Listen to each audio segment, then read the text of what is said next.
Hey, I'm Melanie Duppins. I'm an HR leader and I'm the founder of Breaker28.com. Today's episode is for my managers. If you've been supervising for any length of time, my guess is you've gone through this experience that we're about to talk about. Or you might be in there today, hence why you're watching this video. Have you hired a lemon?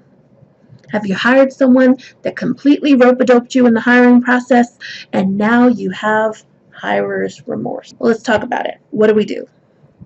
So let me tell you what not to do. And these are things I've seen happen in real life as an HR executive and also as a manager myself. Don't look the other way. Don't ignore the feeling that you have in your chest that's telling you, oh my goodness, this is a disaster. What was I thinking? That doesn't mean you fire someone today, but I don't want you to put your head in the sand for 6 months and then 6 months later have to make a really painful firing decision.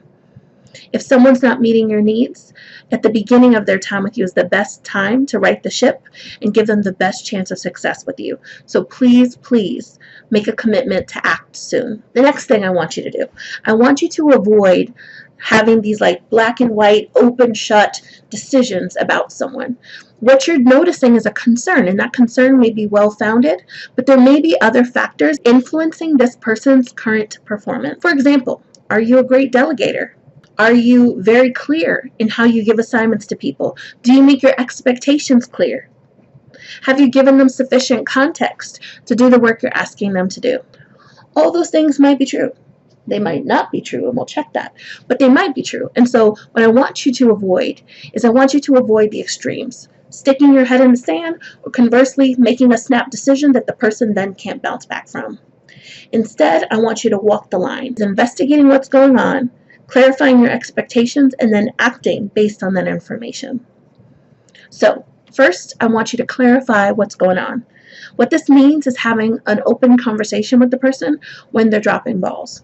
Saying something like, hey Mel, I'm so happy to have you on this team, but I'm concerned because I've noticed that the last 3 progress reports you've sent me have been late, and have been full of typos and errors. Help me understand what's happening here.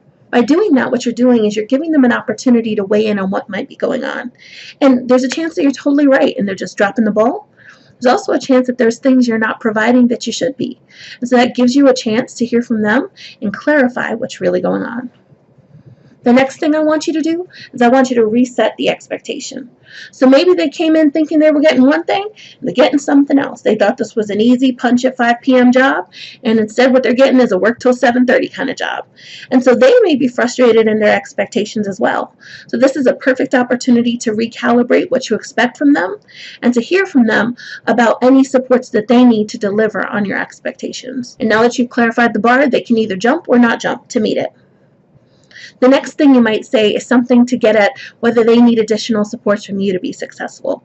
So for example, you might say, so how can I support you in delivering what I need? And then lastly, I want you to assess based on data and act based on data. Set a timetable. Maybe it's 3 weeks, maybe it's a month, and then measure how they're performing against how they were performing today. So, on your calendar, set a date 3 weeks out and make a note to yourself that you're going to think about how Mel is performing related to reports within 3 weeks. Because you want to set an expiration date if things are not working where you have to now make a different decision. So let's say our friend Mel is not doing well. Within 3 weeks, Mel has not improved the quality of the reports that she's delivering. They're still full of errors. They still are not meeting your expectations. Now you have a couple different options.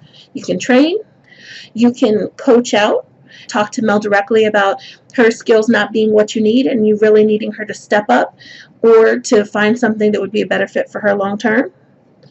Or lastly, you can terminate. And I'm not advocating one over the other. What I am advocating for is action. If you just sit around and let a low performer skate, you're going to lose respect with your team, with your boss. Your deliverables are going to be crap, and you're not going to be able to move forward the way that you could with a better quality hire on your team. So that's it for today. Keeping it nice and light for you. If you've got a lemon, then take these actions. Clarify what's going on, reset your expectations, and monitor and act. And what you'll do is hopefully either turn that lemon into something else or get someone on your team that does meet your needs. Was this helpful? I hope so. If yes, please subscribe below and you'll get lots of great videos to help you and those that you manage excel in their careers.